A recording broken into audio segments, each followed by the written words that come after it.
Hi friends, and welcome to my kitchen on the Oregon coast. Today I'm going to be making, it's actually Cupcake Gemma's recipe from, years ago, years and years ago, but it's like a recipe that I've used for a long time, and when I take it to parties, it's always gone. Always. Because it's delicious. It's delightful. Yeah, it's her banana blondie recipe. I'm choosing to do a few things a little differently. So I'm going to start by browning some butter here. And when the butter melts, I'm going to add 2 tablespoons of milk powder to this to give it a little extra something. And you can, you can always cut up your butter a little bit more. This butter was already soft, so that's why I didn't do that, because it's just it'll soften up pretty quickly and do its thing pretty quickly. So you can see how soft it is already. I'm just swirling it around the pan because we don't want any premature browning happening. Let's see how quickly it's melting. If you start off with room temperature butter, it's going to melt faster, obviously. So we're going to get this melted. It's doing it pretty well. Yeah. As soon as this is melted, I'm going to add my milk solids to it, or milk powder. And my kitchen is pretty cool because it's February, so this is not going to take that long to cool off once I get it going.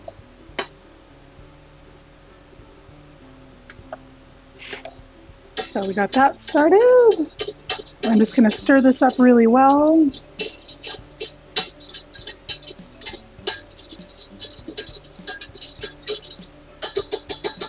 I'm going to set this over here and switch to a rubber spatula. Rubber. Or, not rubber, silicone. Do not use rubber. Silicone. Something that can take the heat. Can't take the heat, get it out of your kitchen, is what I say. Indeed. Because, I don't have time to mess around with different things that have different temperature ratings, and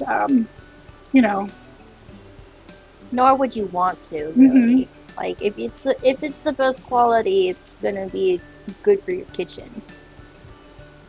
Well, there's just no reason to have a whole bunch of different things. Yeah. Just a few things. Especially if you move around a lot like we do. Well, this is the first time we've moved in 15 years? It is, but we're going to be moving again soon. Yes. We're going to be traveling. So, we'll see. Look at this. Look at this. Look how it's separating. It's a little bit different because we've got added solids here. So because of this, you want to keep it moving. I'm going to let it foam up a little bit. And then I'm going to keep it moving. You just want to make sure that nothing sticks to the bottom of what you're doing. See all the water still cooking off. And it's in that final foam up. It's kind of like the water swan song. Like it's like, I'm leaving now for real, announcing my departure. So you get this big foam up right at the end. Mm-hmm. But as long as there's still steam, the water is still cooking off. Also, if you don't know anything about Cupcake Gemma, you should check her out. She is an institution. She's kind of edgy, and has had a very successful bake shop in Soho in London for a long time. But she's been on YouTube for a decade, maybe more. It's been more than that. It's been more like 15 years. Yeah. A decade and a half. It's a long time. Mm-hmm. All right. I like the sound of that. That is the milk solids frying. And that smells so good. Yeah, that smells amazing. Okay, now we're taking it off so you can see what we've got going on here. I know, I did that on purpose. Chill. And I'm just going to keep it moving a little bit. It's a little bit different when you add milk solids. When you add milk solids to it, the The difference is the milk solids still have a lot of fat in them too. It's not just milk solids. This is like powdered milk. So it is a little different in that way. It's dehydrated fats. But it's all the things that you want in your brown butter added. Yes. Like amplified, essentially. So now I'm just going to set this aside and let it cool. And we're going to get on with the rest of this. So now what I'm going to do is I'm going to get my dry mix ready. And there's very little to this, which is nice. So I need 225 grams of flour. So I'm just going to weigh that out. Scale is a wonderful thing to have. Indeed. And it's a lot more accurate. It is. All right, good to go. So we've got the flour, and then we need half a teaspoon of salt. Half a teaspoon. And then half a teaspoon of baking soda. She adds a whole teaspoon of baking soda, but I like my blondies to be a little fudgier, so I'm only going to do half a teaspoon. And this thing, if you have silica packets from like vitamins, use them in your baking soda because you will end up with baking soda that's not clumpy, and that's very nice. Indeed. All right, so that is it for the dry mix. I'm just gonna whisk this up real quick. All right, now we have our bananas, which these were very ripe. They made my kitchen smell really good while they were ripening. And this is 2 bananas. Wow, do you smell that? Mm-hmm. That smells intense. That is so good. It's like almost like artificial banana candy flavor. Yeah. Smell. Like it's so intense. It smells like candy. And that is a very good thing, I think. Okay. A little more. That's looking good. Okay, so for here, I need, let's see, I'm going to add my eggs to the bananas. If I can find my eggs. What do I do with my eggs? You put them over somewhere. Here. They're right here. Okay, in here I've got 2 eggs and I've got a tablespoon of vanilla extract and 2 tablespoons of maple syrup. So that's going in.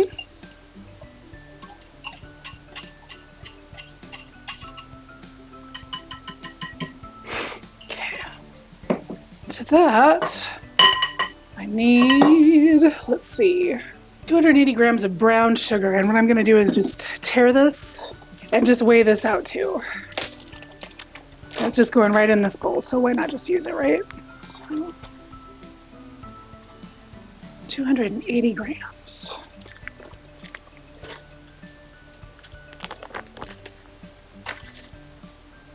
All right, so that's done.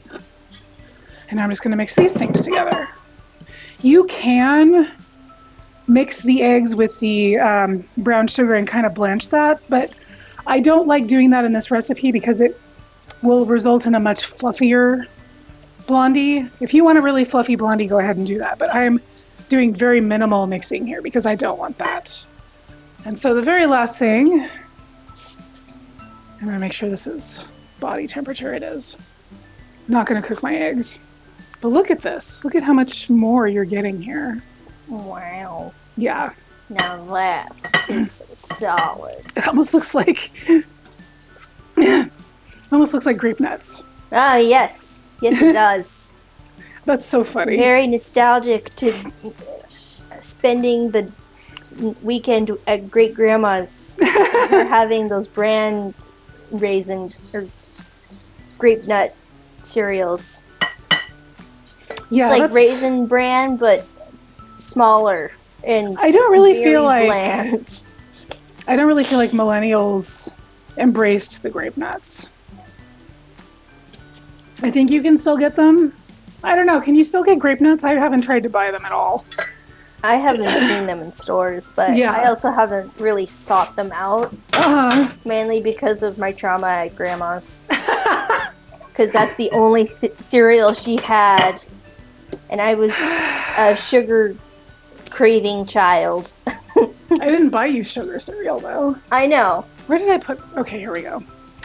Oh, right. I mean, there was that one time you bought the banana flavored Cheerios, and I ate a really big bowl of it, and I was like bragging to my classmates at school. Like, I got this giant bowl of banana Cheerios this morning. I was so happy. And they were like, ooh, yummy. You know what I'm going to do before I do this, though, is I've got this white chocolate here. Chocolate. And in her recipe, she uses milk chocolate. But White chocolate blondie. this is Secret, private. blonde white chocolate. It's going into my, my blondie. So I was like, why not? I do like the cocoa, or like the cacao butter percentage, or ratio to sugar in there. It's these are really good. super nice and smooth.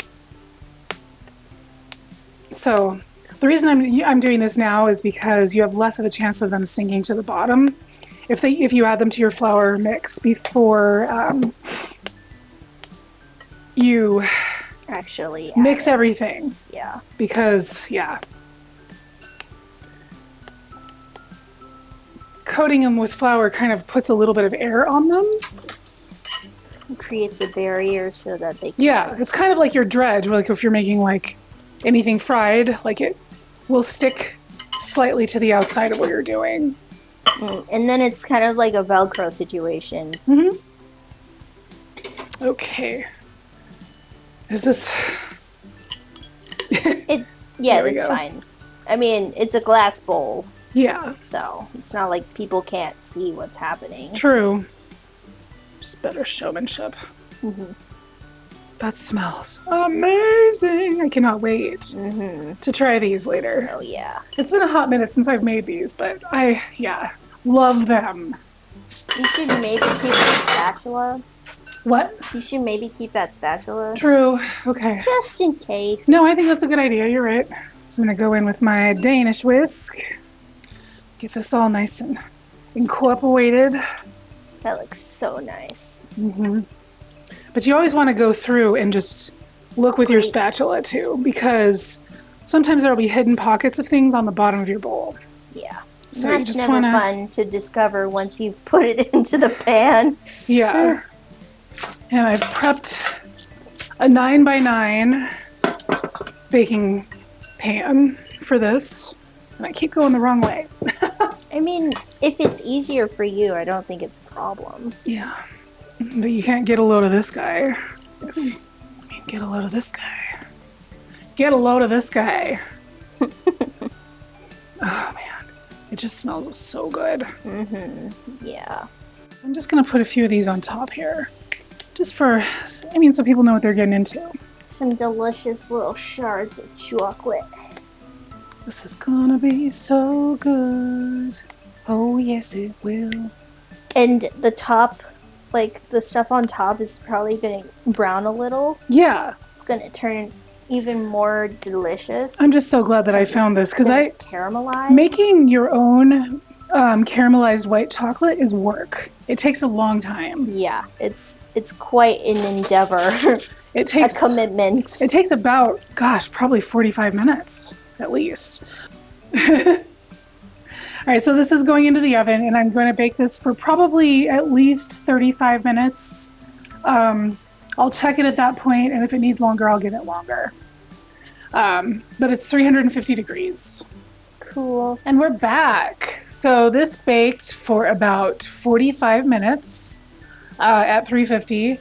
So I'm going to just give it a slice. It's nice and soft. Oh yeah. That's gonna be that goes in really nicely.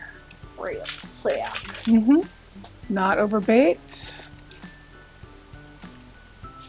Shell. Looking pretty. And I think I'm gonna try this piece. Look at that.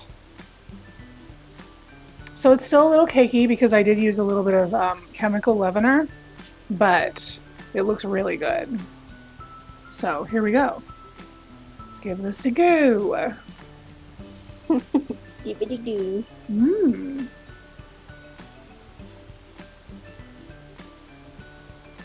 Delight. Really delicious. You can taste all of the extra that we added to the brown butter. The banana really comes through.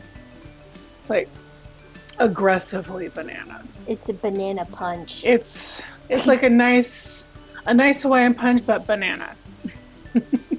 Sometimes when I first get up in the morning, I put my hair up and it's sticking up, and I'll walk in and my husband will be making coffee and I'll be like, how about a nice Hawaiian punch? Because I look like Hawaiian punch guy. So yeah, I mean, this definitely worth trying. I can't take full credit for it, but I'm really happy with how this turned out. So make this, like, share, subscribe, and I will see you next time. Bye-bye. Bye. Wow, that smells good. That smells so good. How much is that?